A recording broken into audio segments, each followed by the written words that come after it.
Okay, we're back, reading yet another ESO Reddit thread, which was actually featured in a recent news article on some news website, and also a friend linked me this.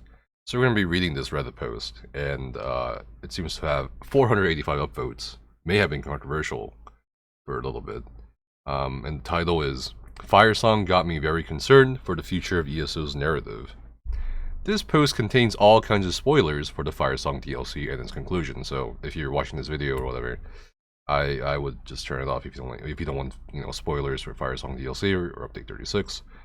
This legacy of the Bretons' ears started with the promise to focus on a nuanced political story by going back to ESO's storytelling roots, and obviously a strong focus on Breton lore.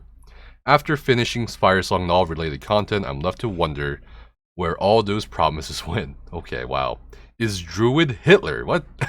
Threatening Tamriel with a magical super volcano supposed to be a nuanced political story? Where was this Breton lore we heard so much about? I wonder if this person also maybe did the side quest, because I feel like the main quest line doesn't get much into it, but we'll see what happens. The devs and the marketing team hyped this year up with the Ascendant Lord, the Ascendant Order, and their morally grey quest for peace. We've known this since the get-go in High Isle, but they're blatantly evil cartoon villains with no hint of nuance to them, and Firesong has made this worse. The Ascendant Lord himself is only interesting in the way he appears in the cinematic trailers. There's no real interaction with him when he's not being Lord Bacaro. He's just another madman who wants to nuke all of Tamriel to claim his supposed birthright. That's all there is to him. Why did he create the Society of the Steadfast, which genuinely helps people? It's just a front to conceal his evil identity, nothing more. That cool knight's armor and big sword, you barely see him with it.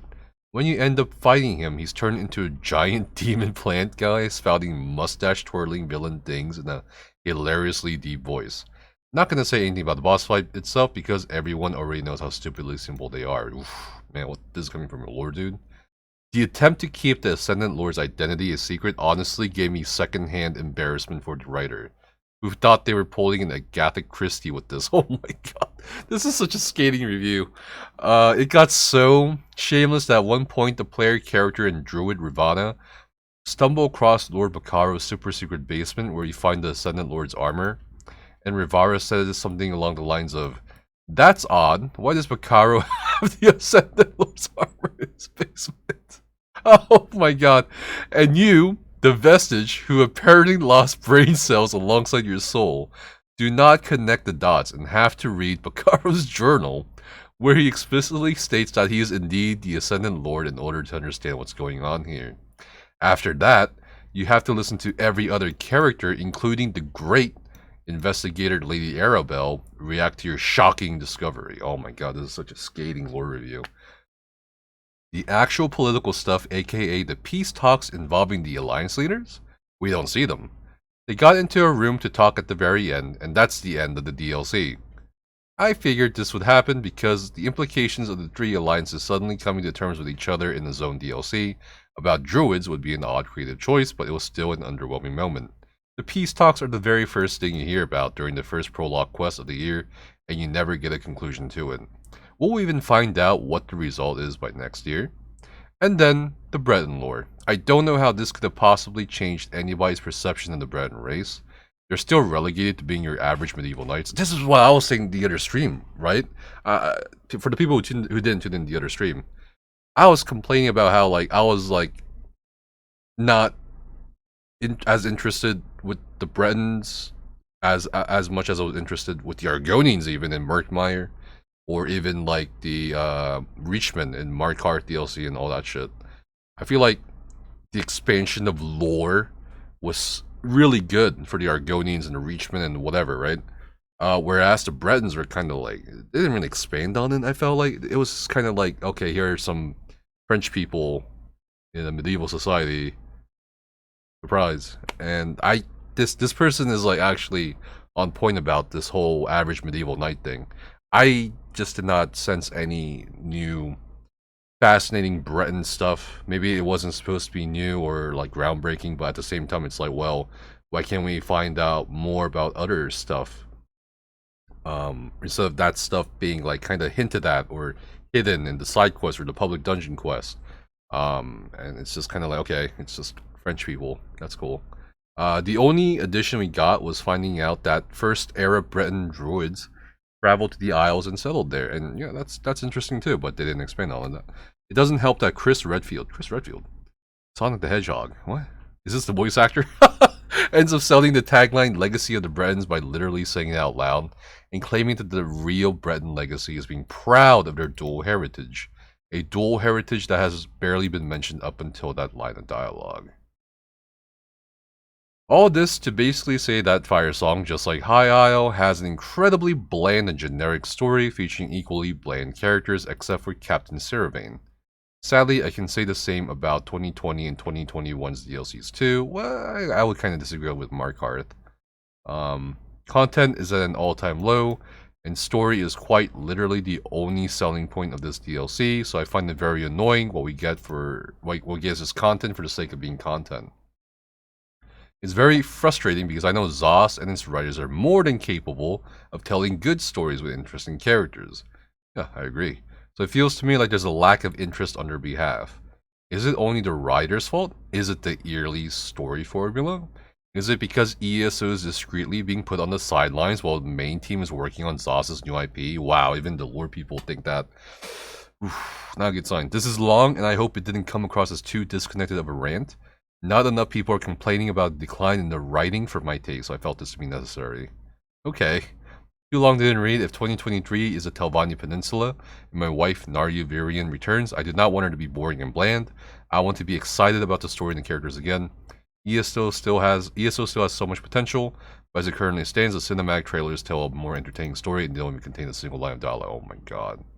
I would say, I would attribute a lot of this to the yearly story formula.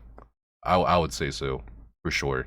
Because they're trying to bring new players in with the chapter formula, right? The yearly story formula. They're also trying to bring back players. So they gotta, like, kind of put the story in a vacuum of some sort, in, like, a region, if that makes sense.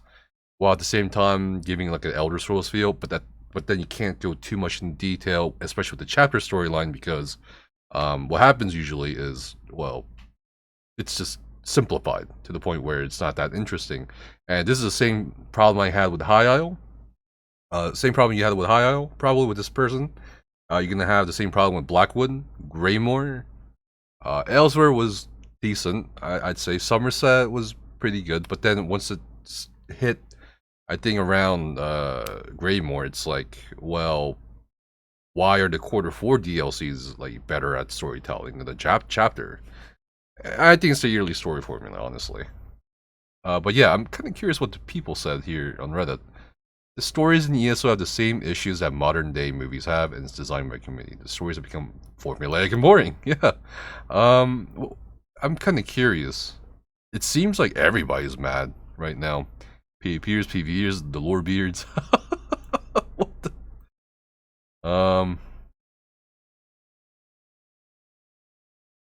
Yeah, I think a lot of people, people keep telling me this. I don't believe them until this post, I guess.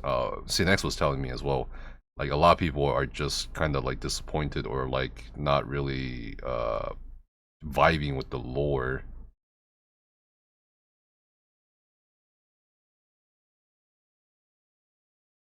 It looks like a lot of people are agreeing with the poster.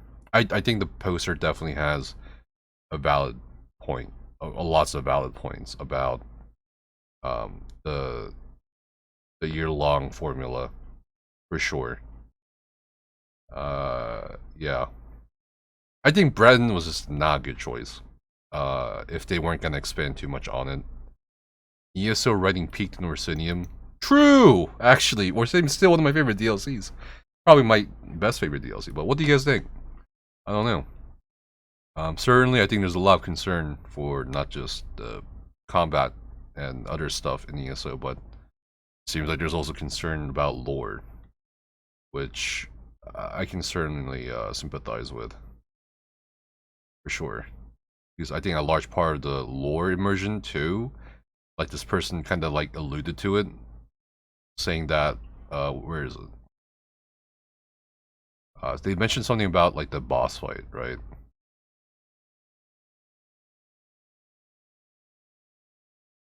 Yeah, here it is. Not gonna say anything about the boss fight itself because everyone already knows how stupidly simple they are. Yeah, that's I think the huge part of immersion, being immersed. You know, feeling the story. It's just not fun when you one-shot a god or something like that. You know, I talked about this in a previous video where I said the overland difficulty level is just a big problem for ESO, and of course I got lambasted for it because you know that's just the demographic of ESO now. But anyway, that's it.